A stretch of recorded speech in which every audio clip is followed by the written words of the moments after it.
Good morning, how is everyone today? It is ever so windy here. I don't know where you are, but here in Kent it's super windy, and I've had to shut the poor old cats out, shut the back window where they normally come because it's super cold, super windy. So how are you all? I hope you had a wonderful Samhain. I'll just wait and see if anybody comes in. Oh, someone's watching. It's probably my husband, bless him. So, oh, it's lovely Jen. Good morning, lovely Jen. How are you, beautiful? Good morning. I seem to spend a lot of my time with you, Mrs. Luddington, don't I? So, I'm just waiting to see if anybody else pops in. I expect the old boy will next door. That's what I wanted. How are you this morning, Jen? Are you marvellous and fine and dandy? So I'm just going to put this on here so I can see, and I shall make a start on my little ritual.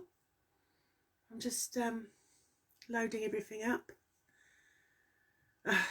Yesterday we did Mason Pagan's online Samhain ritual, and it was crazy. It really was absolutely crazy. There was, well, it was just a nightmare, Jen, wasn't it? Just making the most complex. So mine were easy. Mine was so easy. I've got some left. Trucker didn't eat them all, so I've got some left. But yeah, it was a bit of a pain in the bum.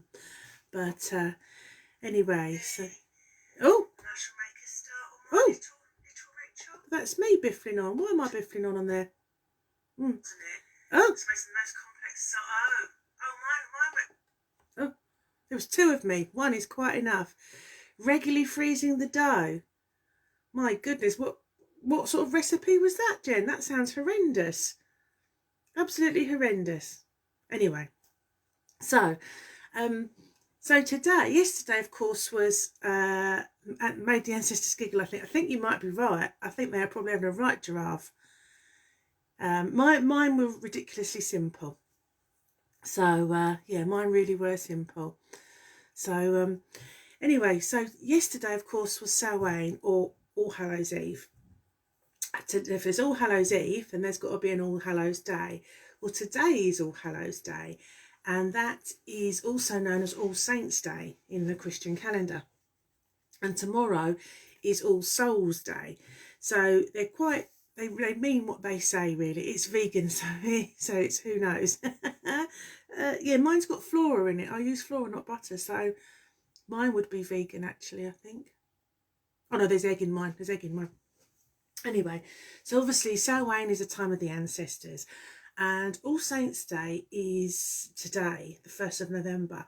And it's a shame I should have spoken to Jackie, because Jackie knows so much about the saints and all the rest of it. But basically, All Saints Day is to celebrate this, because there are so many saints and there's a lot of forgotten saints. I mean, for example, there's Saint Quiveen, who is Saint Kevin, but Quiveen, I believe, is the Irish, Gaelic, Celtic original way of saying his name. But there's lots of saints that don't have a day anymore, but All Saints Day is a day to celebrate them, so it's not one for me. However, when you think like Bridget, Bridie is celebrated as Saint Bridget, so you know, you could use that if you really wanted to. Tomorrow is All Saints Day, All Souls Day, which is a time to celebrate, I mean, traditionally in the Christian calendar, it's to celebrate those of the souls that might be in purgatory, which is a bit grim. But it's also a day of celebrating the dead. And in Catholic countries, sorry, I'll tell you a funny story about that in a minute. Sort of, you know, especially in Mexico, the Day of the Dead is the 1st or the 2nd, depending on how they do it, and that is to celebrate the ancestors. And that's obviously when you see all the sugar skull masks, and people dress up to go and honour the graves of their loved ones, take them food, and celebrate their ancestors, which is a lovely idea. It's not something I do, because it's not my belief, you know, to do all that. I mean, I do mine my way, but yeah, so that's that one. What was making me laugh was I was working with a a lovely Portuguese guy at work last week, and we were talking to one of the residents, is a former nun, and she was talking about church, and he said, where is the nearest Catholic church? And I wanted to go, it's Catholic. And I thought, well, if he calls it Catholic, but I just thought it was of being a Catholic church. And I thought that might be something I'd be interested in, a Catholic church. Anyway, that's enough of my rambling. So that's what those days are. That's what they do. That's what they're for, rather, not what they do. So I just wanted to do a little ritual today. We did one last night, and every piece of technology was against us. I ended up having to get Jenny to host a Zoom because my computer wouldn't Zoom, then I couldn't share the things. So I've gone straight for the phone today, straight to live, no messing around. So it's not particularly exciting and wild today, but there you go. So obviously Samhain is the Church of the Cat Lovers. Yeah, I know, Jen. That's what I was thinking. That would be right up my street, wouldn't it? So what I was going to do today was just a short ritual, just for everybody that joins me here. So I'll start with a little calling of the quarters, like I would do if I was doing a full ritual. So I call to the spirits of the north and of the earth, those that keep us rooted, those that show us where our roots are and where we've come from. I bid you hail and welcome. I call to the spirits of the east, the spirits of air, that we hear the voices that are sent to us this special time of year. We hear their voices, we hear their whispers. I bid you hail and welcome. I call to the element of the south, of fire, that we may feel the love and the passions. I bid you hail and welcome. And I call to the spirits of the west, the element of water, that we can feel the flow of the love and the energy as we are ready to receive them. I call to the gods, and I call to the goddess, those who we worship or venerate, or those that we just include in our lives. I bid you hail and welcome. I call to the spirits of place, the spirits of where we are, those that surround us, those that keep us rooted and strong. I bid you hail and welcome. And I call to the ancestors, those who we especially remember this time of year, those whose blood and bone is in ours, those who we share so much with, those who we miss. I bid you hail and welcome. So Samhain is the time of year when the wheel turns into the darkness of winter, leaving the summer far behind. Samhain itself meaning summer's end. We glean the final harvest from the land. This is a time between the seasons, between the worlds, a time of life and a time of death, of hibernation and stillness, when silently and slowly the land replenishes itself and renews. Goddess, great crone, mother of all life, we thank you for your bountiful harvest and your wisdom. Horned God, master of the wild hunt, keeper of the forest, we thank you for all that you provide. Spirits of this place, we ask your blessing as we gather here. Samhain, the gateway between our world and the spirit world, is separated by just the thinnest of veils. A sheer gossamer mist hangs between us and the spirit realm. Today we call to those who came before us. Today we honour our ancestors. So I shall move my camera around. Try not to set fire to myself because that would really finish off my Samhain with technological problems and then fire problems. So I'm just going to flip that round to there. That should work. You can see my little...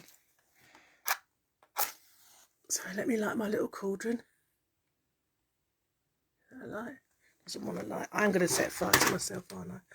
So there we go. Cauldron. We light a black candle for the end of the year. Be right to light a white one for rebirth. We try not to set fire to ourselves, because that really would be rubbish. So on my altar, I have the element of earth, a fir cone and a crystal, rosemary for remembrance. For air, I have feathers and an incense stick that I light now. Try not to set fire to my curtains. I've tried to do that before. Glad my son's not watching, because it's his old room and he'd be fuming. We have the flame for the south of the fire, and the water. Let me just have to look at me for a minute. For water, we have some water from the wells of Glastonbury, always brought back from Glastonbury by my lovely friend Janine. Bless her. Every time she goes, she buys me some. And here we have, I braided this yesterday. Black for the ancestors and for death. White for new life. Red for rebirth. I don't know if you can see that there. That's a little stone thing I made from Kit's Cotty, which is where it's such a special place to me. So that's where we are with that. Let me turn that round, and you've got me back again. I'm sure you're thrilled at that, Jen. Right. Okay. So I made, Jen will know these because I made these yesterday. These are soul cakes. I don't know if you can see them. Oh, I've just dripped sugar all over my ancestors. And these, I think this is the origins of trick-or-treating, really, because some sources say they were given out on All Souls Day or Saints Day, whichever. Some say both.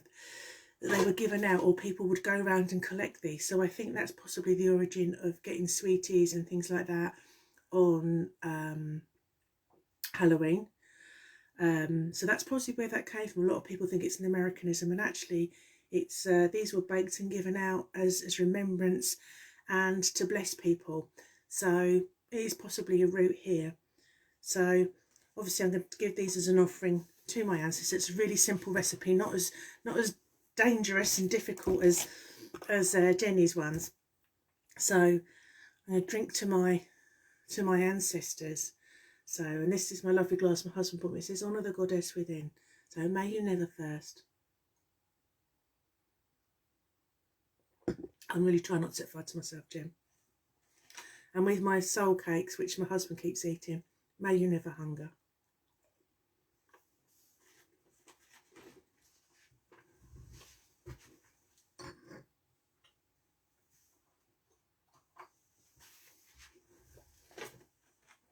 And I've puts that on the altar to share with my ancestors. Thank you, Jim. To give an offering, which is what people always do. So what I'd like to do now is talk about my ancestors. And I've got some pictures of them to show you, which will be... So this is the time of the ancestors. I'm going to have to flip you around to show you. Look at my double chins. Let's not look at my double chins. Flip you over. There we go. So here we go. So this is my nan as a little girl. This is my dad's mum. And this is her too when she got married to my granddad. That's my dad. That's like my dad's... It's not his real father. That's a long story.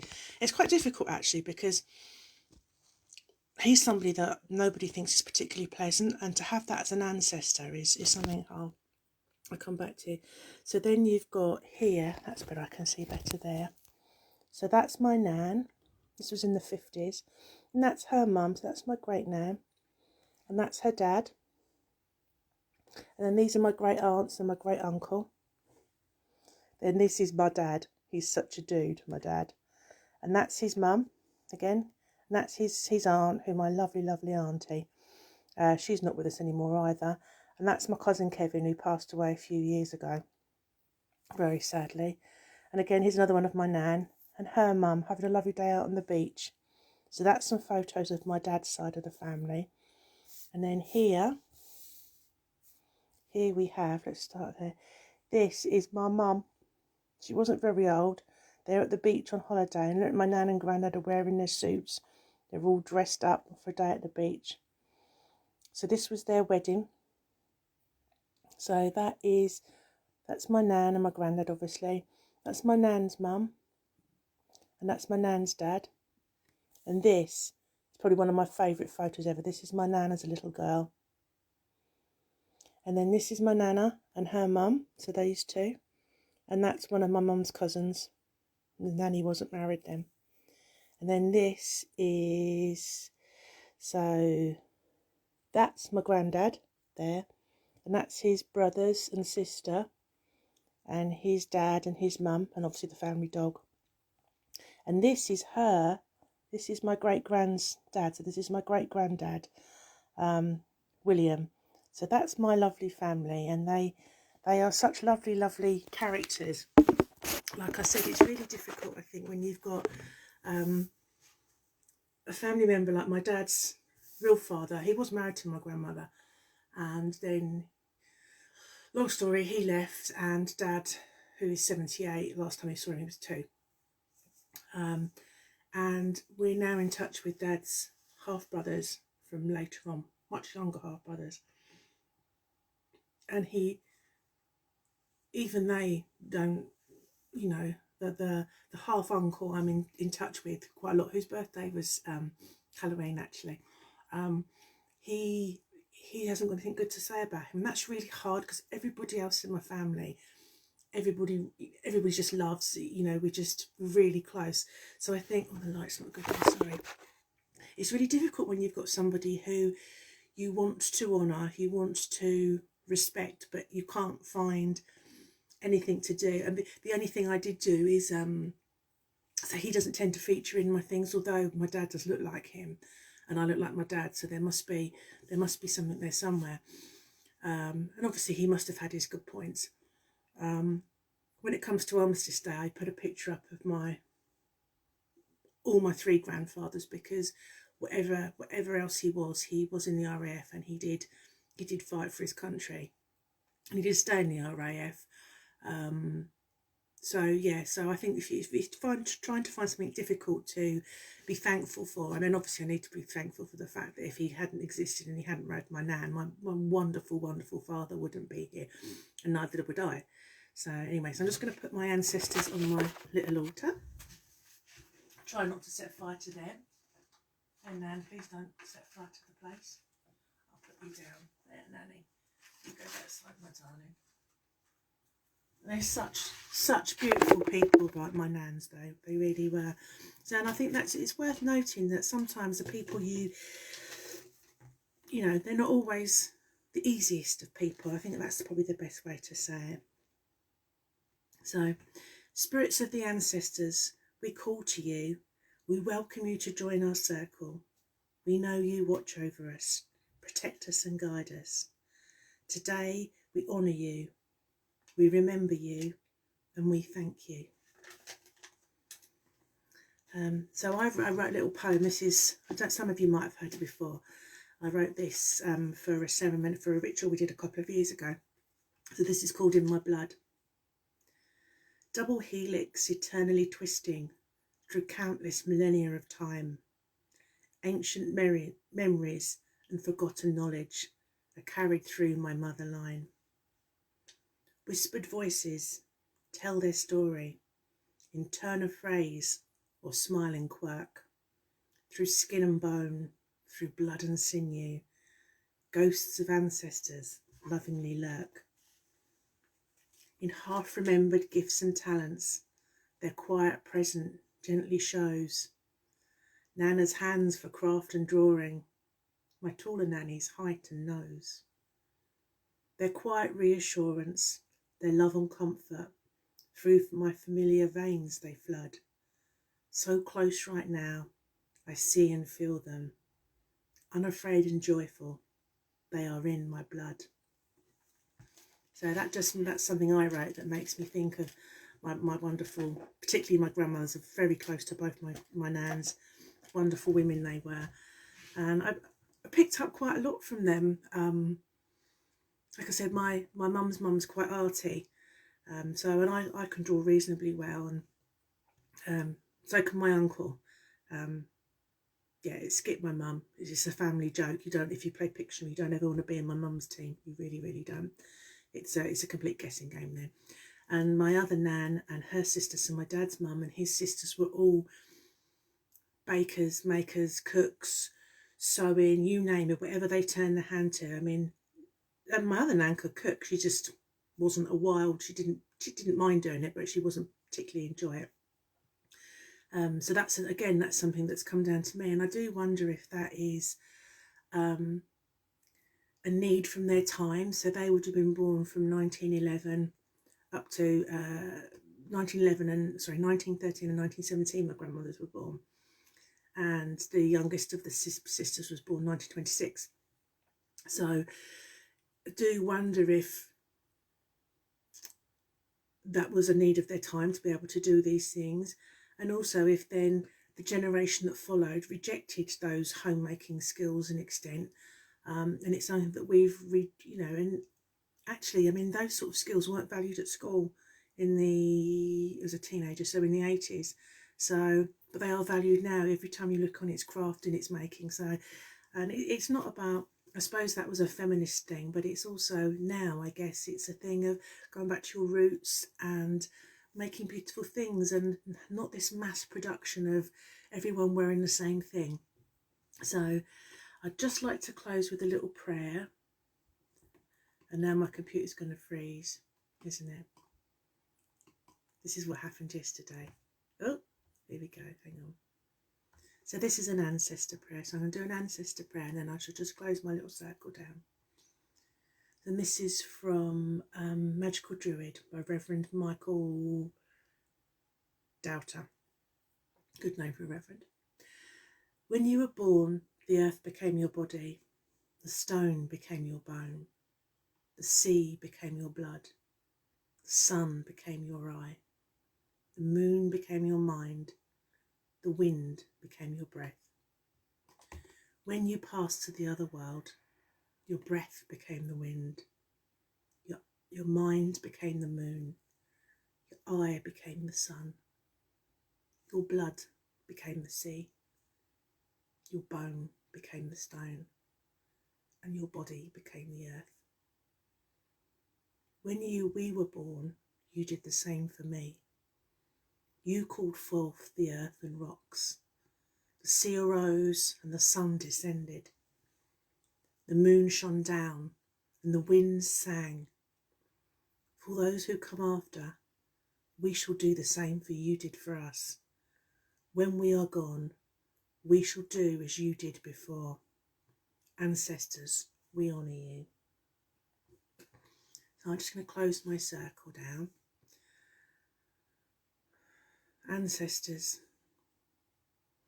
to our ancestors of blood and bone, we thank you for all the gifts you have given us, for coming and joining us, for being with us constantly every day. We bid you hail and welcome. Spirits of place, we thank you for joining us today, for surrounding us and holding us safe wherever we are. We bid you hail and farewell. To the goddess, she of the maiden, the lover, the mother and the crone, we thank you for being the beginning and the end. We bid you hail and farewell. To the gods, those that I know little about, but the divine male that is with us all, else we wouldn't be here, I bid you hail and farewell.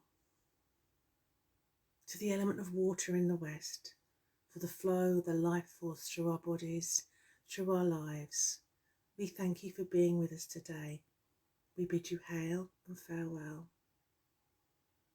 To the element of fire in the south, for the love and passion that flows through our veins, warms our heart, and reminds us in our beautiful memories that comfort us. We bid you hail and farewell. To the element of air in the east, the wind, the voices that come to us, and every breath of our bodies, every breath that is ours and has come from our ancestors. We hear your voices and the messages carried in the wind. We bid you hail and farewell. And to the earth that keeps us rooted, where we return to, that we nourish and gives birth to us in return. We thank you for joining our circle. We bid you hail and farewell. Blessed be. Thank you, everyone. I hope you enjoyed that. So I'm going to go and eat some more soul cakes now, prepare a big fat roast dinner for the trucker. I was going to tell you about our little supper last night, actually, before I go, because those of you that actually know me personally, or those of you that were picked up, is my husband lost his dad last year. He lost his mum 8 years ago, and then we lost his dad last year, bless his heart. My mother-in-law was a wonderful woman, and my father-in-law was a wonderful man as well. But it's obviously it's just turned a year, and it would have been Ben's birthday as well. So that was so sort of two double whammies for Mark this month. So, and his dad was Irish with a surname like Keeley. That's how you pronounce my surname, Khilly. You can imagine that, yeah. He's Irish. My father-in-law was Irish, and just after my mother-in-law died, because she died in February in 2012, 2011 actually, 2012, and I made them a St Patrick's Day dinner, and I'd never made it before, cold cannon mash, and I braised some sausages and just made them an Irish dinner for St Patrick's, just to sort of something different that didn't have roots that they would remember and miss. Of course they were missing Wendy, but that, you know, that something different, something new, something that, you know, hadn't happened before. Anyway, so for last night I made just for our Samhain supper, and we had a dumb supper, so we set a place up. It's still down there now. Cats have probably been all over it. They're probably thinking, why is there no food in this? So the dumb supper is where you set a place at the table for the spirit. So there's a place all set up, and we had candles and everything. So last night we had spicy pumpkin soup, which I'd made from the guts, as my husband called it, of the pumpkin, which was really, really nice. It's quite spicy, a bit chilly in there, because otherwise pumpkin's a bit bland. So last night we had cold cannon mash, which is, I put in shredded cabbage and bacon and pancetta in Mark's. I just had shredded cabbage in mine, and he had braised sausages that had been braised in gravy and a little bit of alcohol, and I just had some veggie sausages. And then we had Millionaire's chocolate tart. I didn't make those, I made everything else, but I didn't make those, and some cream, and then we were stuffed. And we also had some mulled cider, so that's what we did. And obviously I left some mulled cider out for the ancestors, and seeing as I don't have drunk cats this morning, they didn't touch it. So anyway, so that's what I've been up to, and I wish you all a beautiful day. It is windy, and I'm going to see Jen later on, because it's the Kent Goddess group's ritual this afternoon, so I'm going to do that. But yeah, have a blessed day. See you soon. Bye.